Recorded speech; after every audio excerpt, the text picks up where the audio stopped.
MTV news Kannada ವಾಹಿನಿಗೆ ಸ್ವಾಗತ.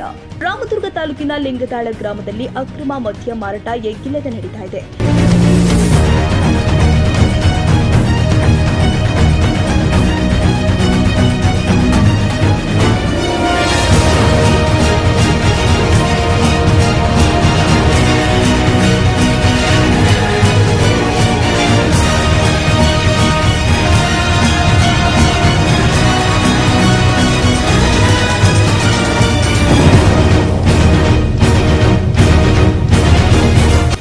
ಗ್ರಾಮದ ಯುವಕರು ಹಾಗೂ ಗ್ರಾಮಸ್ಥರು ದುಶ್ಚಟಕ್ಕೆ ಬಲಿಯಾಗುತ್ತಾ ಇದ್ದಾರೆ.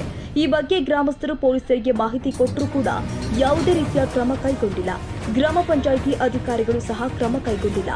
ಗ್ರಾಮದ ಪರಶುರಾಮ್, ಮಹಾದೇವಪ್ಪ, ಬಸಪ್ಪ, ಗಂಗವ್ವ ಎಂಬುವರು ಪ್ರತಿದಿನ ತಮ್ಮ ಮನೆಯಲ್ಲಿಯೇ ಅಕ್ರಮವಾಗಿ ಮದ್ಯ ಮಾರಾಟ ಮಾಡ್ತಾ ಇದ್ದಾರೆ ಎಂಬ ಆರೋಪವೂ ಕೂಡ ಕೇಳಿಬರ್ತಿದೆ. ತಾಜಾ ಸುದ್ದಿಗಾಗಿ ಎಂಟಿವಿ ನ್ಯೂಸ್ 24x7ಗೆ ಸಬ್ಸ್ಕ್ರೈಬ್ ಮಾಡಿ ಮತ್ತು ಬೆಲ್ ಐಕಾನ್ ಅನ್ನು ಒತ್ತಿ. ತಪ್ಪದೇ ಲಿಂಕ್ ಶೇರ್ ಮಾಡಿ.